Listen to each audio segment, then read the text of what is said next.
कोई बेरोज़गार है तो उसको रोज़गार मुयस्सर आ जाता है। यानी कि उसने जगह जगह अपनी सीवीज़ भी दी हुई हैं, इंटरव्यूज़ के लिए जाते हैं मगर फिर भी काम नहीं बनता। और अगर ऐसा नहीं है तो वो किसी जगह पर जॉब के लिए जाता है तो वहाँ पर उसको जवाब हो जाता है। बिस्मिल्लाहिर्रहमानिर्रहीम, अल्हम्दुलिल्लाहि रब्बिल आलमीन, अल्लाहुम्मा सल्लि व सल्लिम व बारिक अला मन इस्मुहु सय्यिदना व मौलाना मुहम्मदुन अहमदुन हामिदुन महमूदुन हबीबिकल नबिय्युल उम्मिय्यिर रऊफुर रहीम व अला आलिहि व अस्हाबिहि अजमाइन व बारिक व सल्लिम अलैहि। मुअज़्ज़िज़ सामीन कराम, अस्सलामु अलैकुम व रहमतुल्लाहि व बरकातुहू। आज सूरह फातिहा का एक बड़ा खूबसूरत अमल लेकर आपके सामने हाजिर हैं।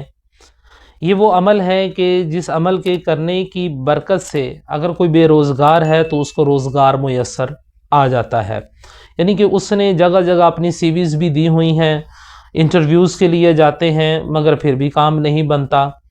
और अगर ऐसा नहीं है तो वो किसी जगह पर जॉब के लिए जाता है तो वहाँ पर उसको जवाब हो जाता है।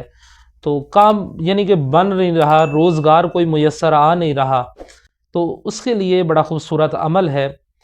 आपने ये अमल नौचंदी जुमेरात से शुरू करना है। यानी कि जब चाँद निकले तो उसके बाद जो भी पहली जुमेरात आती है उसको नौचंदी जुमेरात कहते हैं। नौचंदी जुमेरात से ये अमल शुरू करें और अव्वल आखिर 11-11 मरतबा दुरूद शरीफ पढ़ें। कोई भी दुरूद शरीफ पढ़ें, दुरूद इब्राहिमी पढ़ लें या जो आपको दुरूद शरीफ आता है आप वो पढ़ें। और सूरह फातिहा को रोज़ाना आप 1000 मरतबा पढ़ें। अगर 1000 मरतबा नहीं पढ़ सकते तो आप इसको, आपके पढ़ना आपके लिए मुश्किल है तो आप इसको 313 मरतबा पढ़ लें। अगर ये भी मुमकिन ना हो तो फिर इसकी तादाद, इसके हरूफ की तादाद के मुताबिक यानी 124 मरतबा, जो इसके सूरह फातिहा के हरूफ की तादाद है 124, तो इसको इसकी हरूफ की तादाद के मुताबिक 124 मरतबा रोज़ाना पढ़ें। किसी भी वक्त आप इसको पढ़ सकते हैं।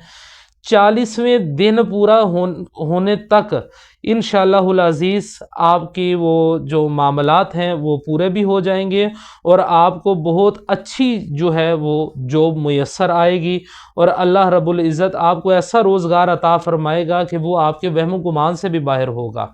तो अल्लाह रब्बुल इज़्ज़त की बारगाह में दुआ है कि अल्लाह रब्बुल इज़्ज़त हमें अमल पैरा होकर दूसरे तक पहुँचाने की सआदत और तौफ़ीक़ अता फ़रमाए। आमीन।